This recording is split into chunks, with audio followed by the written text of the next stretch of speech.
aujourd'hui, il faut qu'elle soit dans la résilience, c'est-à-dire que les fermes doivent être économes et non pas être dans le système courant qui est on gagne de l'argent, on investit, on gagne de l'argent, on investit. L'agriculture biologique, elle doit vraiment se démarquer avec ça et elle aura une cohérence si les agriculteurs sont dans cette optique-là, quoi. C'est un passage obligé, sinon on n'arrivera pas à se démarquer de l'agriculture conventionnelle. Quand je veux ensemencer mon séchoir, réensemencer mon séchoir, pour que le bleu se développe, pour qu'il ait du goût, du caractère, là, je vais frotter mon fromage pour toute la moisissure. C'est une bonne moisissure. Elle s'envole, tu vois, c'est comme un nuage, et puis elle va se déposer sur mes autres fromages. Voilà, on va jeter un petit coup de pied. Voilà, et puis après on essuie et on vérifie que ça soit propre. Parce qu'on est en fromage à lait cru, hein. Alors, on robe le chaud. Si on veut pas de problème, il faut être propre. Mais bon, moi je suis très impliquée à la Confédération paysanne.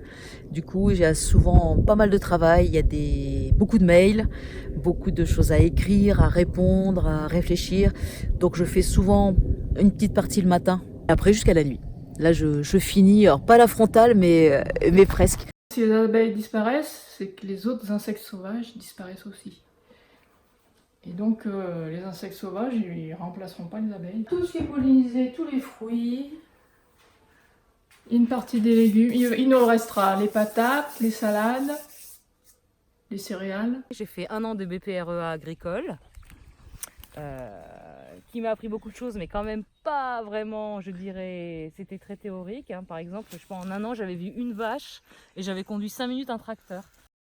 Nous, l'héritage qu'on veut transmettre à nos enfants, c'est plutôt un regard sur la vie, un mode de vie, une émotion, tu pourrais dire, plutôt que du pékinier.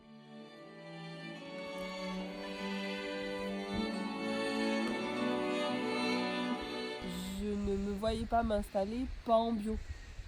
De toute façon, je voulais pas mettre de produits sur mes parcelles, je voulais pas mettre d'engrais chimiques. Quand je me suis installée, en fait, pour moi, c'était une évidence de partir du bio, enfin de l'agriculture biologique tout de suite.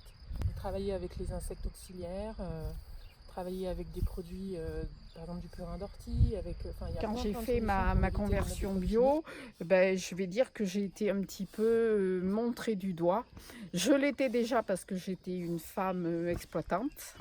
Au lieu de mettre un herbicide, là, moi je vais désherber à la machine, à la main et avec une sarclette mes légumes.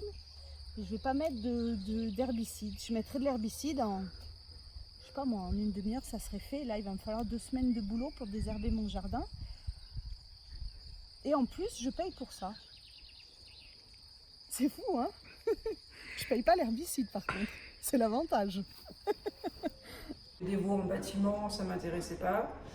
Voilà, 2 hectares c'était assez pour le bâtiment et pour qu'elles aient le parcours de sortie. Donc moi je voulais des animaux qui aillent dehors, voilà, je voulais pas des animaux en bâtiment. Donc voilà, c'était la seule solution et ça m'a bien plu, donc on a dit allez.